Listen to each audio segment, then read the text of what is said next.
সুপ্রভাত বন্ধুরা, কেমন আছো তোমরা? ঘড়িতে এখন বাজে ঠিক 5টা 40 আর আমি বেরিয়ে গেছি মর্নিং ওয়াকে সাইকেল নিয়ে। তো এত সকালবেলায় স্বাভাবিকভাবেই রাস্তাঘাট একদম ফাঁকা, আর এই ফাঁকা রাস্তায় সকালবেলায় সাইকেল চালানোর মজাটা আলাদাই।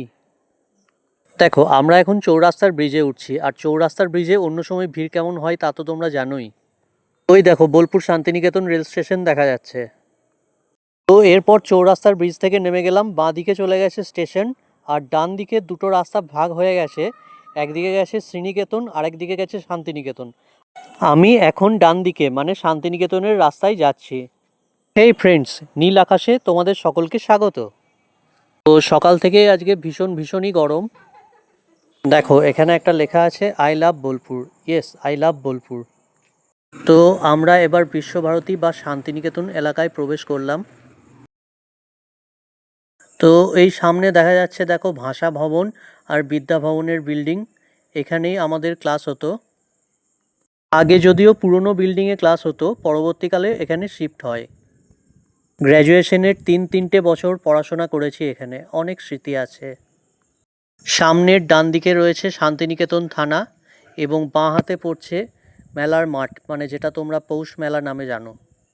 পৌষ মেলার সময় এই জায়গাটা আলাদা রকমই লাগে।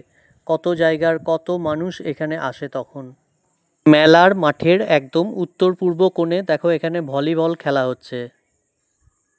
এরপর সামনের দিকে আরেকটু এগিয়ে গেলে বাঁ হাতে পড়ছে বিশ্বভারতীর সেন্ট্রাল অফিস, এবং ডান দিকে পড়ছে বিশ্বভারতীর সেন্ট্রাল লাইব্রেরি। অজস্র বইয়ের সম্ভার আছে এই সেন্ট্রাল লাইব্রেরিতে। এরপর আরেকটু সামনের দিকে গেলে রাস্তাটা দুভাগে ভাগ হয়ে যাচ্ছে। এটা হলো বিশ্বভারতীর ফার্স্ট গেট। যারা বিশ্বভারতীতে পড়াশোনা করেছো বা বিশ্বভারতীর সঙ্গে কানেক্টেড, তারা অনেকটাই রিলেট করতে পারবে। এটা হলো বিশ্বভারতীর একদম ভিতরের রাস্তা। এটা দিয়ে চাইনিজ ডিপার্টমেন্ট যাওয়া যায় এবং আরও অন্যান্য ডিপার্টমেন্টও যাওয়া যায়। আজ বহু বছর পর আবার এই রাস্তা দিয়ে যাচ্ছি। এই দেখো, এটা হলো চাইনিজ ডিপার্টমেন্ট, আর এখানেই আমাদের ক্লাস হতো এডুকেশনের। সামনের দিকে আরেকটু এগিয়ে গিয়ে ডান দিকে একটা গেট পড়ছে। ওই গেট দিয়েই আমাদের পুরনো ডিপার্টমেন্টে যাওয়ার রাস্তা ছিল।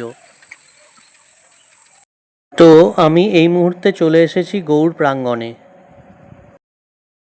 আর এখানে এই যে গোল গোল ছাতার মতো দেখতে পাচ্ছ, এগুলোতেই দাদারা আমাদের টিউশন পড়াতো। তো দেখো, এই হলো আমাদের পুরনো সংস্কৃত ডিপার্টমেন্ট। দিন ধরে বন্ধ থাকার কারণে ঘাস জঞ্জাল হয়ে গেছে। এর পাশেই ছিল আরও একটা ডিপার্টমেন্ট, সাঁওতালি ডিপার্টমেন্ট। এরপর গৌড় প্রাঙ্গণের এই ছাতার তলায় কিছুক্ষণ বসলাম। সকালের এই নিস্তব্ধ পরিবেশ আমাকে ভীষণ আকর্ষণ করছিল। দেখো, এই জায়গাটাকে বলা হয় ঘণ্টাতলা। আগে আমাদের ক্লাস শুরু হতো সকাল 6:30 থেকে, তখন সকাল সকাল আসতে হতো, কিন্তু বহু বছর পর এই টাইমটায় আমি এলাম।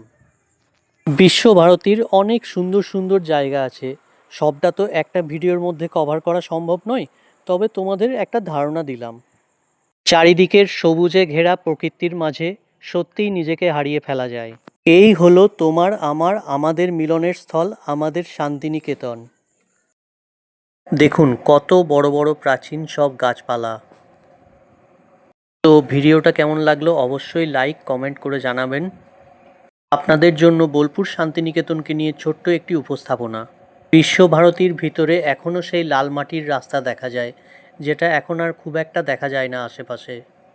তো সব শেষে আমরা পৌঁছে গেলাম বিশ্বভারতীর উপাসনা গৃহ বা কাঁচ মন্দিরের সামনে।